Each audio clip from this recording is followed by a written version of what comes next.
Hablar del tema hoy, el tema de corrupción, hoy nos acompaña Jorge Alberto Alatorre Flores, integrante del Comité de Participación Ciudadana del Sistema Nacional Anticorrupción. ¿Qué tal? ¿Cómo estás? Muy buena tarde. Encantado, buenas tardes. Jorge, pues bueno, ¿cómo vamos en el asunto de la corrupción? Hemos disminuido, yo recuerdo en la década de los 70s, en los 80s, híjole, la corrupción era prácticamente salir a la calle y corromper al policía de tránsito, sacar el acta de nacimiento, el pasaporte. Era muy grande todo ese manto de corrupción. Hoy, ¿cómo nos encontramos? Bueno, mira, como tú bien dices, llevamos décadas en esto y te puedo decir una cosa, asegurarlo. De corrupción ningún país se cura. La corrupción no se erradica, la corrupción no se acaba. La corrupción, como toda enfermedad crónica, se controla. Hasta los países más avanzados, los países escandinavos, tienen algunos porcentajes de corrupción dentro del ranking que mencionas.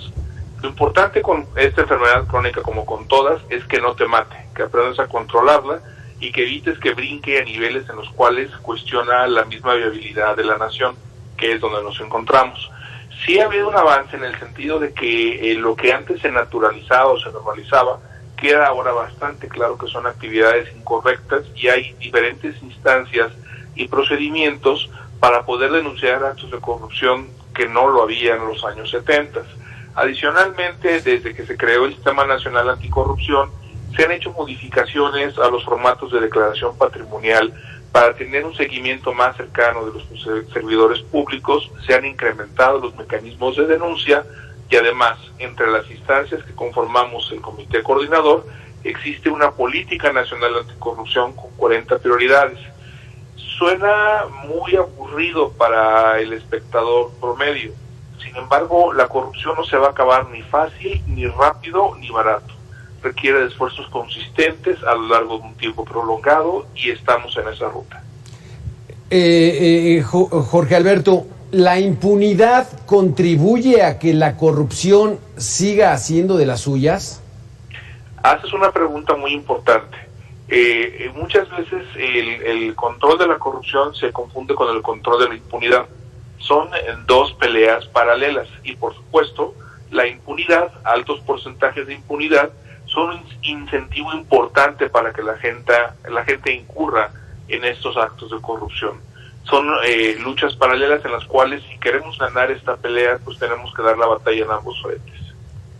Sí, exactamente. Yo creo que el aplicar la ley y el orden, la justicia, es donde puede desincentivar estas prácticas de corrupción, porque de lo contrario cometo actos de corrupción, engaño a la gente, fraudes, malversación de fondos, y sé que no me va a pasar nada, pues adelante, ¿no? Se arriesga la gente. Los funcionarios. Sí, claro, por supuesto eso, pero también separar el delito de lo que son los hechos de corrupción, no porque los hechos no sean delito, sino, por ejemplo, un fraude es entre particulares.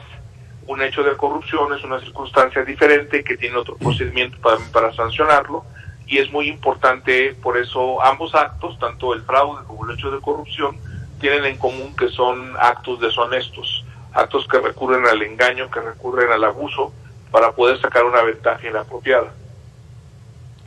Por ejemplo, el contratar a una persona en el gobierno que no tenga la capacidad suficiente y reciba un sueldo, digamos, de los altos en el gobierno federal, ¿es un acto de corrupción? Definitivamente, contratar a personas sin la capacidad de desempeñar una tarea es un claro abuso, en donde estamos beneficiando a una persona más allá de las competencias y capacidades que tiene. Si tuviéramos nuestra empresa particular, difícilmente haríamos eso, porque el costo lo tendríamos que pagar nosotros. Pasarle la factura al erario público, al dinero de todos, de los compromisos partidistas, particulares y familiares propios, pues es francamente un abuso que efectivamente califica como corrupción. ¿Cómo vamos en esa situación? ¿Hay una, digamos, fiscalización precisa en el actual gobierno federal para detectar este tipo de casos? Bueno, no solamente en el actual, tenemos mucho tiempo ya que el nepotismo, el contratar a familiares hasta cierto grado de parentesco, se encuentra prohibido por la ley, y esto es muy raro encontrarlo en los gobiernos federales, es ocasional en gobiernos estatales y puede ser frecuente en algunos gobiernos municipales, particularmente de aquellos municipios muy pequeños donde el parentesco es muy cercano entre unos y otros. Pero el nepotismo se encuentra claramente tipificado y está prohibido. Ahora, el problema de la capacidad es que aquí lo que tenemos es el derecho a trabajar que ampara la Constitución contra el que las contrataciones que hagan las diferentes personas con grado de decisión favorezcan a alguien por un parentesco o por una afinidad política. Esto definitivamente se encuentra mal. Ahora ya contamos, dentro de algunos cargos muy especializados, una definición de perfiles que impide que se pueda contratar absolutamente a cualquier persona, pero de que hay abusos que continúan, eso pues resulta innegable. Jorge Alberto, estos digamos que son casos menores de corrupción, pero hablemos de, por ejemplo, la estafa maestra, que son desvíos multimillonarios de recursos públicos a fines particulares.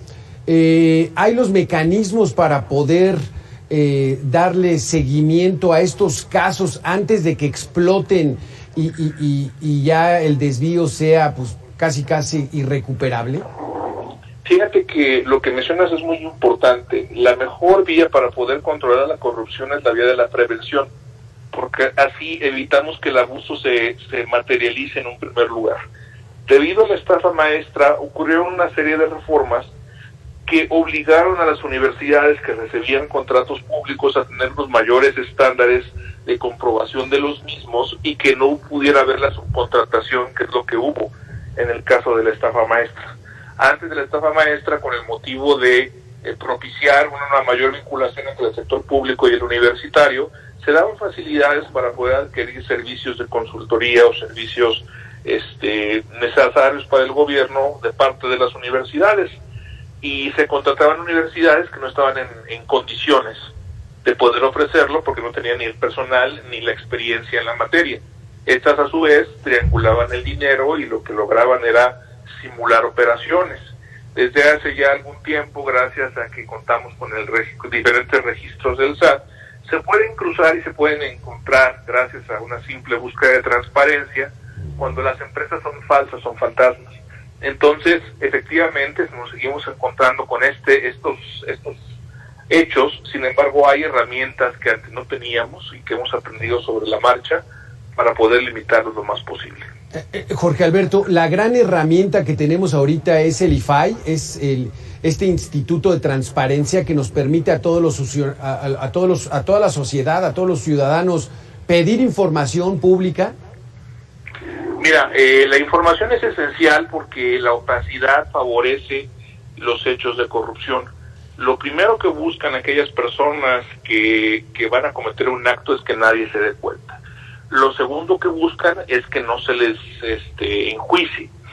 Si logramos el que se conozca desde un principio quién está haciendo mal las cosas, aumentamos las capacidades para poder someterlos a juicio y por lo menos les generamos un escarnio, un desprestigio, lo cual les complica sus vidas profesionales y públicas. Jorge Alberto, hay países en los que se sanciona de manera muy severa los actos de corrupción. ¿Esa sería uno de los mecanismos que podríamos aplicar en nuestro país para evitar estos actos? ¿Sanciones severas? ¿Cárcel? Sí, de repente hubo una burrada que dijo un ex candidato a presidente que luego fue gobernador de un estado, que había que mochar las manos. Esto definitivamente no funciona. Estas penas severas de países autoritarios o de dictaduras no se encuentran asociadas directamente con una disminución de la corrupción, porque para empezar no estás realmente cierto de que la persona que estás condenando sea culpable. Y en segundo lugar, lo que estás haciendo es hacer que la herramienta del control de la corrupción se vuelva la herramienta del combate a la corrupción, en donde puedes utilizarlo como una herramienta política para castigar o perseguir a sus adversarios. Estaríamos entonces peor que antes. Al gobernador de Veracruz, al ex gobernador de Veracruz, Javier Duarte, lo sentenciaron a 9 años de prisión. pero la gente dice, ¿y el dinero? ¿Por qué no mejor incluso ni siquiera aplicarle una pena de cárcel, sino quitarle el dinero que se llevó del erario? Bueno, la recuperación de los activos es una parte esencial del control de la corrupción y hasta donde yo sé están justamente en la vía de recuperar la mayor cantidad de activos posibles. Hay partes de litigio en los cuales incluso está involucrada su esposa o exesposa y sabemos claramente cómo diferentes políticos a través de familiares o a través de esposas, esposos, terminan ocultando su botín. Eso aún no ha acabado. Lo que sí está mal efectivamente es la condena, porque el delito bajo el cual se le tipificó tiene una pena mayor. Se le puso, hasta donde tengo entendido, por asociación delictuosa en lugar de delincuencia organizada. Entonces, esa tipificación hacia la baja de los delitos favorece la impunidad porque termina negociando penas diferentes. Recordemos que la captura de ese exgobernador pues levantó muchas suspicacias y después incluso hay declaraciones atribuidas a él en el sentido de que habría negociado su entregarse a cambio de cierto tipo de canonjías. Sí. Y son los temas que verdaderamente le duelen a la sociedad, y pues bueno, en eso se tiene que trabajar. Muchísimas gracias, Jorge Alberto Alatorre Flores. Yo estoy para servirles con mucho gusto. No, hombre, muchísimas gracias, muy buena tarde. Buenas. Vamos a hacer una